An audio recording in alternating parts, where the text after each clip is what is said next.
hate to do the math, but I'm going to do the math. There's a figure with a bunch of things on it, and I'll describe them. T is the thickness of the plank. L really doesn't matter. W is the width. It's the distance between the rabbet line and the bearding line that's on the plans. If you have lofted plans and you're trying to work from lofted plans and you say to yourself, where's the apex line? I need to figure that out. I want to know what the angle is from the rabbet. So I come from the rabbet line down toward the apex. I'm chiseling away. I want to know what that angle is. I'm also chiseling away from the bearding line toward the apex. I want to know what that angle is. And so those are theta R and theta B, theta rabbet, and theta bearding. And again, dA is how deep is to the apex or the inner rabbet. So, and so here's a bunch of things. We know the thickness of the plank. We know the width of the rabbet because it's on the plans. So the distance from the rabbet line to the apex line is RA. BA is the distance from the bearding line to the apex line, B to A. DA is the depth of the apex, and the two angles, the rabbet angle and the bearding angle, and these are the angles from the rabbet and bearding line respectively toward the apex. So the length, they said you don't really need it, but there are some calculations where you need it, but it's easy to figure out from the Pythagorean theorem. You take the width squared, the long axis, the long length of the triangle squared is equal to the square of T and the square of L summed.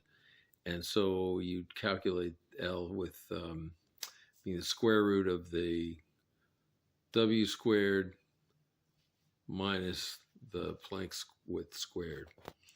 From similar triangles, so if you look at these things and you say, this triangle is the same as, let's see if I draw it the same, this triangle. But from similar triangles, it's an exercise for the reader. RA over T is T over W, so RA is T squared over W, and that tells you the distance from the rabbet line to the apex line, and you can figure out the distance from the bearding line to the apex, and that's going to be the difference between the full width minus the difference. That's obvious. Again, from Pythagoras, if we look at, let's see, which one are we looking at? We're looking at this one. We're saying so we know RA, we just figured that out. So we square that and we add the square of dA, and that equals the square of T. So I reorganize that and I get dA, the depth of the apex, is equal to the square root of the T squared, the plank width squared, minus the distance from the rabbet to the apex squared. And that'll tell me the depth of the thing. Now, unfortunately, you have to do a little bit of trigonometry, but I mean, I can do that on my phone, so you should be able to pull these functions up. The bearding angle is going to be the arc sine, the inverse sine of T over W, and you probably have to fiddle around with that a little bit. And then the rabbet angle is just going to be 90 degrees minus that answer. So here's one page of equations, which I will scan very slowly. There's the diagram. There are the definitions. And here's some other stuff here. And then the Pythagorean business to get the depth of the apex, and there you get the two angles. So from the point being, if you know the width of the rabbet on the stem from the plans, and you know the plank width, you can calculate all this stuff.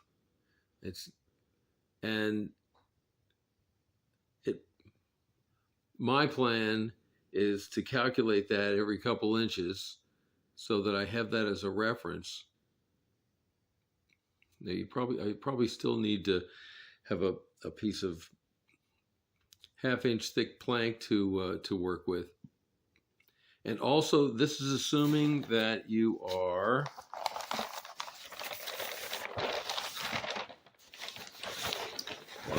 pardon me, I didn't plan to do this.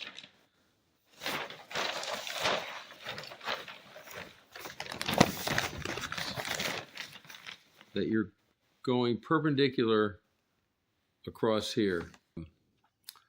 You need to have the planks with a 90-degree corner and apex, the shortest distance across this between the bearding line and the rabbet line. And as you can see, this, well, just looking at it, it's changing as you go along here. And by simple calculation, you can figure out how the angle is changing between the rabbet and the apex, the rabbet line and the apex, and the bearding line and the apex. We'll see if this works out or if I end up having to make a new stem. Anyway, sorry for the mathematical lecture. Oh, I will do one more thing. So here's an example of some measurements. They're just some arbitrary measurements where I measured the width. And I did the calculation slightly differently. But here are these are the distances, and I believe I have the angles up here for those, for this set of widths. And this was in inches. It doesn't matter what it is, as long as you, when you take the arc, when you're calculating the angle, you just take the arc sine, just make sure your units are the same for both, your millimeters or inches, whatever you want to do. Anyway, TTFN,